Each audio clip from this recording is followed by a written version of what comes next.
Dia mendengar. Sejak kulihat wajahnya, ku yakin pada firman-Nya dan menyerahkan bimbangku di dalam saat yang teduh.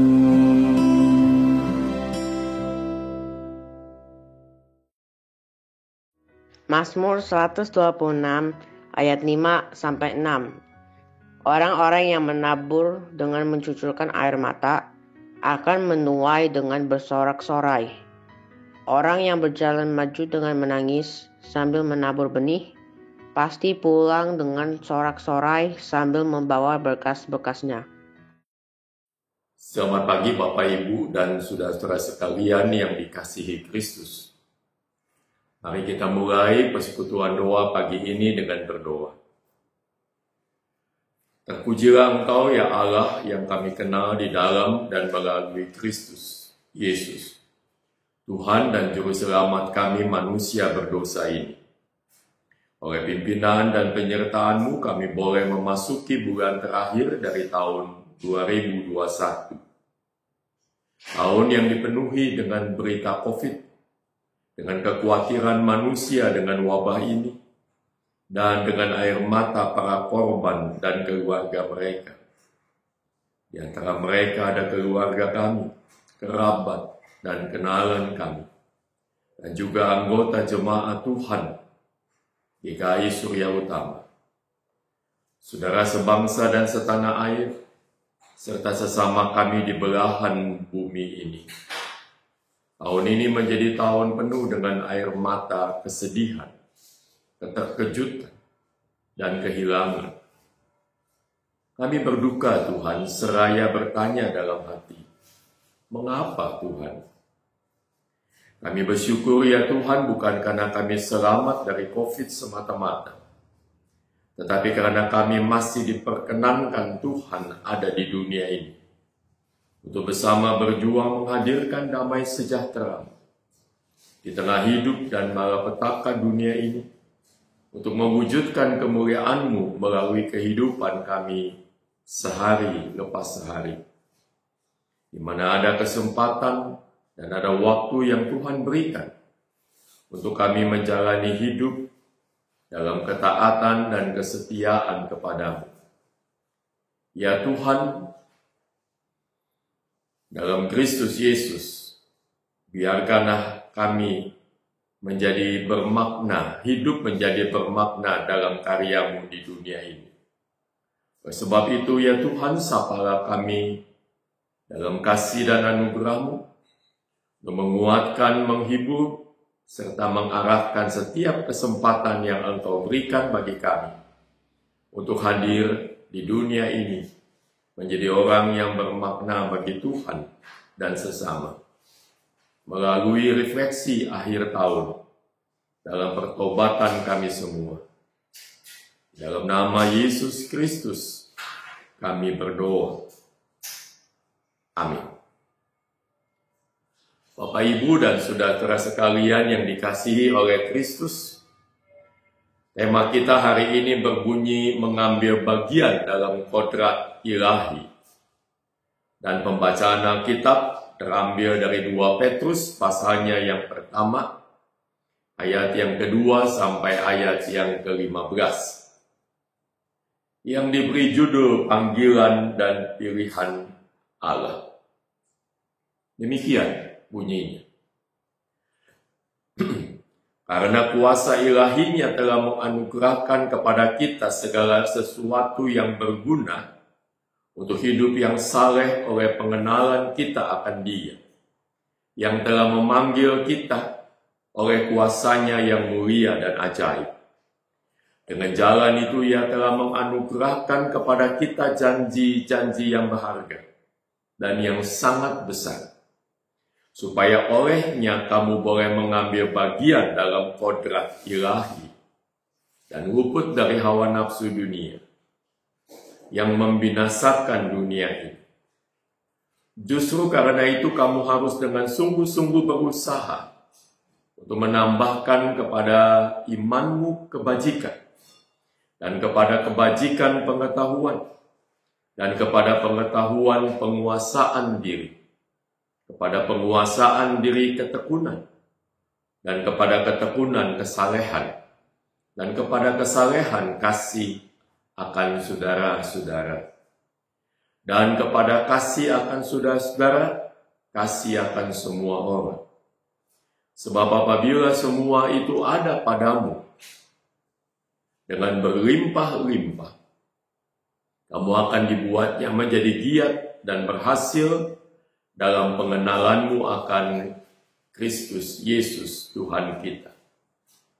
Tetapi barang siapa tidak memiliki semuanya itu, ia menjadi buta dan picik, karena ia lupa bahwa dosa-dosanya yang dahulu telah dihapuskan. Karena itu saudara-saudaraku, berusahalah sungguh-sungguh supaya panggilan dan pilihanmu semakin teguh. Sebab jikalau kamu melakukannya, kamu tidak akan pernah tersandung. Dengan demikian kepada kamu akan dikaruniakan hak penuh untuk memasuki kerajaan kekal, yaitu kerajaan Tuhan dan Juru Selamat kita, Yesus Kristus. Karena itu aku senantiasa bermaksud mengingatkan kamu akan semuanya itu, sekalipun kamu telah mengetahuinya dan telah teguh dalam kebenaran yang telah kamu terima. Aku menganggap sebagai kewajibanmu untuk tetap mengingatkan kamu akan semuanya itu, selama aku belum meninggalkan kemah tubuhku ini. Sebab aku tahu bahwa aku akan segera menanggalkan kemah tubuhku ini, sebagaimana yang telah diberitahukan kepadaku oleh Yesus Kristus Tuhan kita. Tetapi aku akan berusaha supaya juga sesudah kepergianku itu, kamu selalu mengingat semuanya itu. Sampai sedemikian jauh pembacaan firman Tuhan. Berbahagialah mereka yang mendengarkan firman-Nya serta memeliharanya dalam kehidupannya. Amin. Bapak, Ibu, dan saudara sekalian dalam kasih Kristus, untuk hidup saleh dan benar dibutuhkan lebih dari niat, lebih dari kemampuan dan kesungguhan.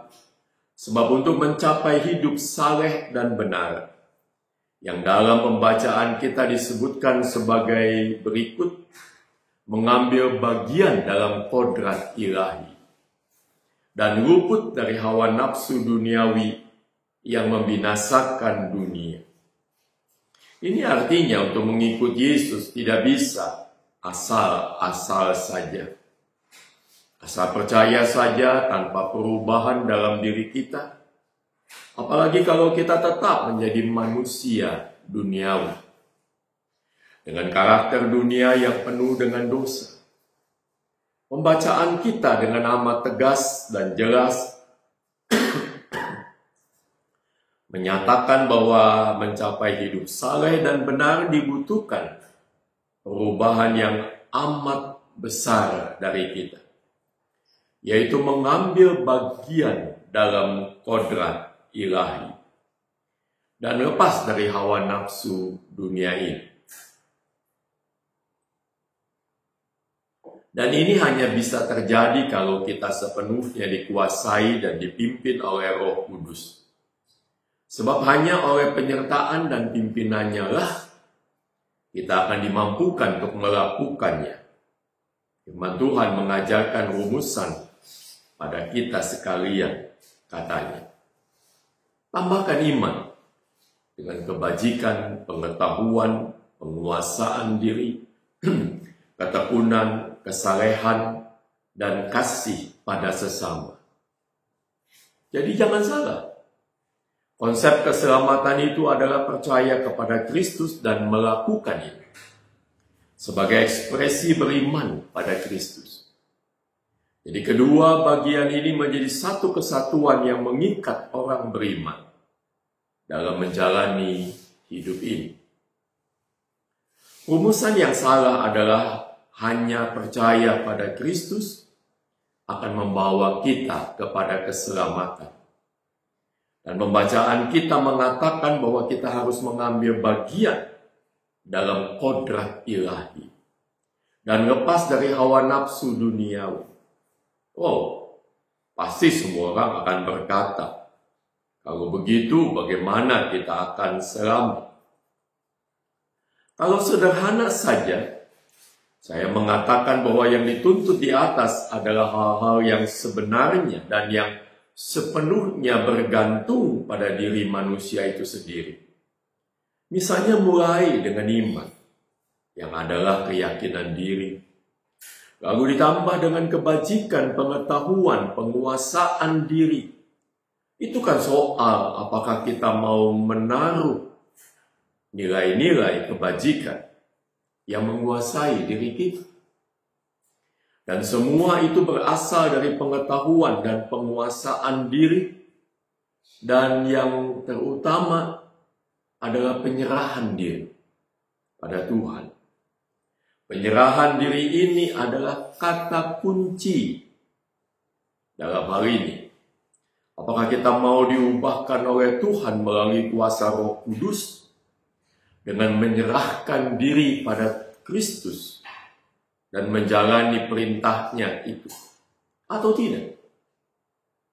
Ini bukan cuma untuk 1-2 hari atau 1-2 bulan, tetapi menguasai sepanjang hidup kita, yang bukan sewaktu-waktu, tetapi terus-menerus.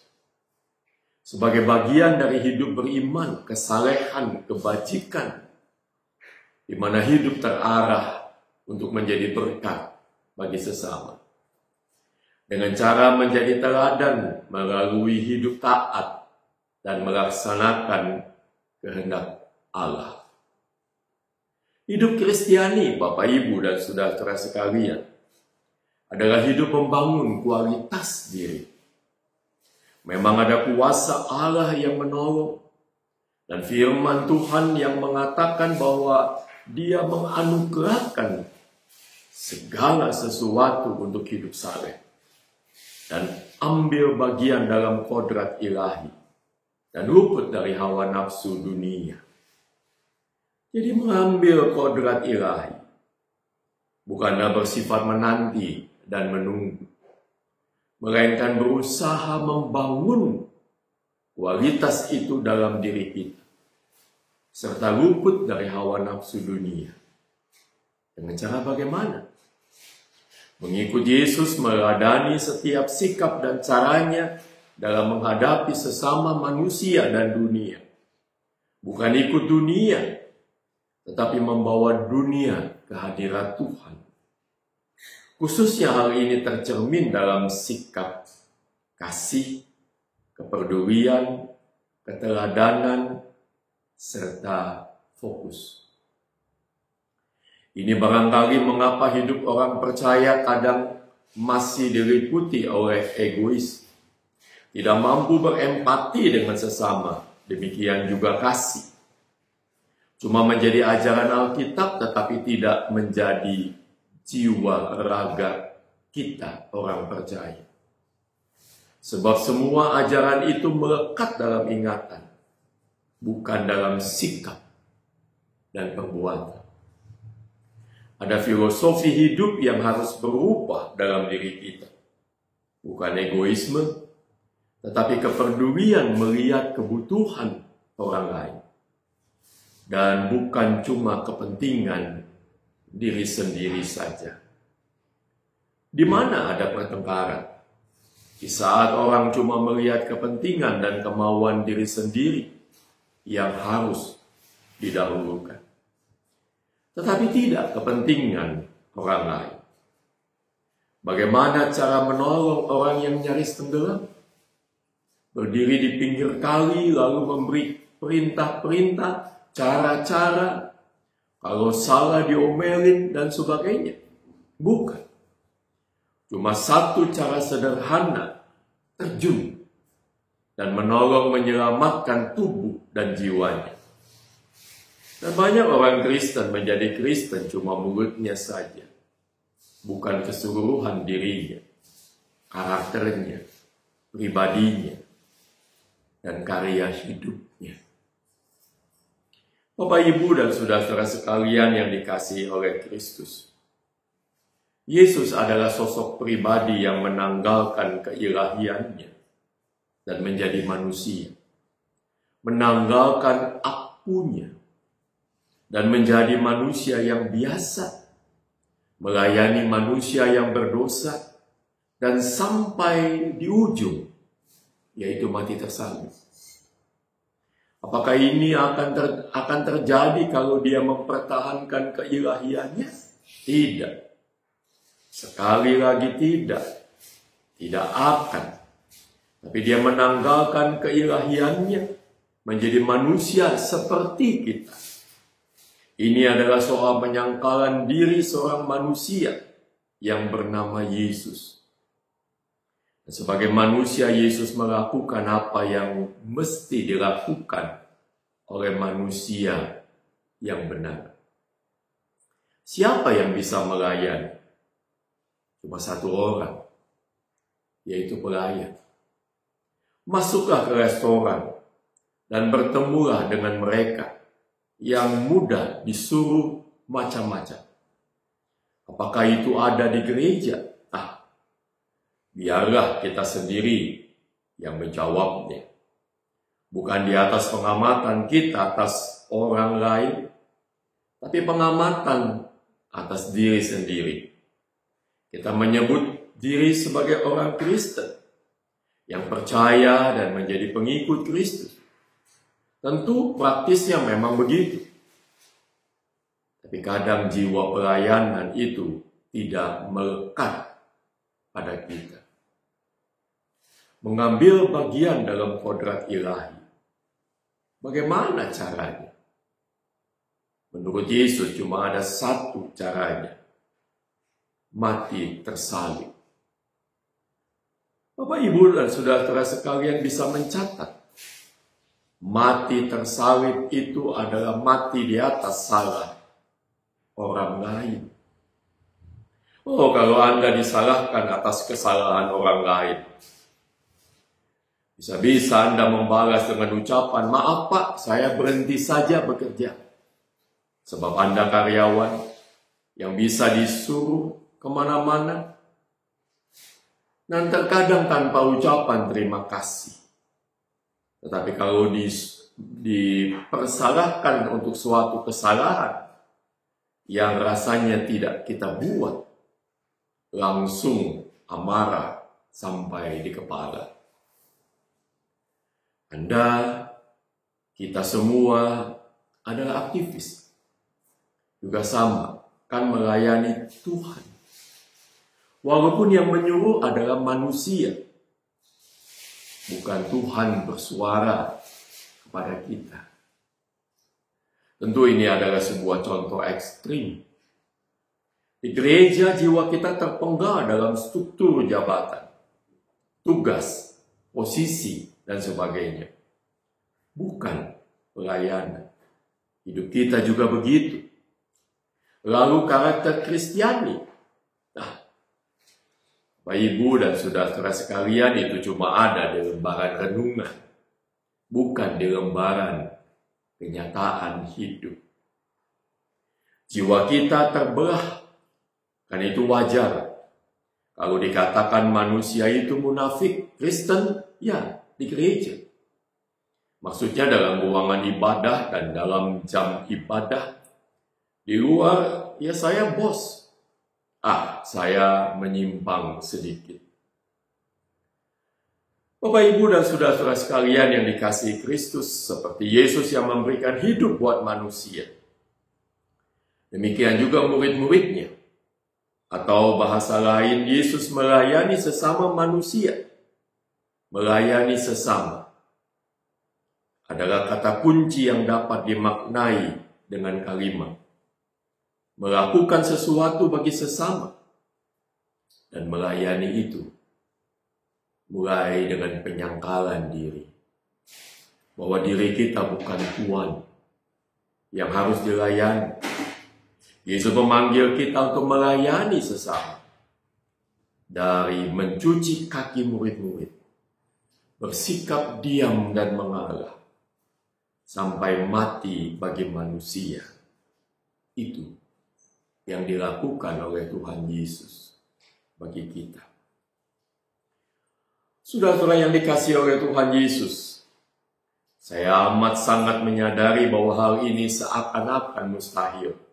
Ya, mustahil kalau itu dilakukan dengan kekuatan diri. Tetapi komunitas Kristiani, murid-murid Yesus, harus mengambil keteladanan Yesus. Yang tidak berdosa tetapi harus menanggung dosa manusia. Apa yang ada dominan di tengah kita? Ketersinggungan. Dan itu adalah ego. Ego kita yang tidak mudah dikalahkan. Kadang kita merasa lebih besar dan tinggi dari yang lain. Lebih hebat. Dengan jabatan yang lebih tinggi. Masa tidak disambut? Mestinya gereja penuh dengan keributan orang yang berlomba saling melayani. Tapi kadang gereja penuh dengan keributan dengan alasan ketersinggungan. Di mana jiwa pelayan yang mestinya hadir dalam diri dan sikap setiap murid-murid Tuhan? Hakiki dari Natal adalah Tuhan melayani manusia. Bagaimana bisa? Ya, sebab Tuhan mengosongkan diri dan mengambil rupa seorang hamba dan menjadi manusia. Inilah jiwa paling mendalam dari Natal yang segera akan kita rayakan. Saya memakai kalimat yang sama, bahwa merayakan Natal adalah mengambil rupa seorang hamba. Karena itu menyambut dan merayakan Natal adalah soal bukan lagu-lagu, bukan hiasan, apalagi soal pakaian baru dan sukacita, melainkan menanggalkan atribut-atribut yang kita punyai dan memaknai kelahiran dan kehadiran Kristus di dunia ini dengan satu sikap, siap sedia melayani Tuhan, dalam bentuk melayani sesama. Tidak usah melakukannya sebab dalam masa kini, masa pandemik ini, tidak susah melakukannya sebab dalam masa kini, masa pandemik ini, banyak yang menderita. Sebab itu Bapak Ibu dan saudara-saudara sekalian, jangan tunjukkan berkelebihan kemewahan. Lalu berbagilah dengan sesama yang membutuhkan. Sekalipun ada dalam masa pandemi, kita tetap harus hidup berbagi. Doa saudara menjadi berharga bagi sesama, sekalipun tidak didengar oleh mereka, tetapi Allah mendengarnya. Tuhan memberkati Bapak Ibu dan saudara-saudara sekalian. Amin. Mari kita berdoa. Kami bersyukur padamu ya Tuhan. Kami ada di penghujung tahun 2021, 7 Desember tahun 2021. Sebentar lagi dalam perkenan Tuhan, kami akan memasuki tahun yang baru, tahun 2022. Dan sama seperti tahun-tahun lalu saat kami memasuki tahun yang baru, selalu kami bergumul bertanya apa yang akan terjadi dalam tahun yang baru. Harapan kami adalah mengakhiri tahun ini dengan baik dalam berkat dan anugerah Tuhan. Dan kemudian kami masuki tahun yang baru dengan langkah mantap. Dengan keyakinan berkat dan penyertaan-Mu akan tetap menuntun dan berada bersama kami di sini. Senantiasa. Baik selaku pribadi keluarga, selaku jemaat dan bangsa, selaku umat manusia, untuk menghadapi segala sesuatu dalam pimpinan Tuhan.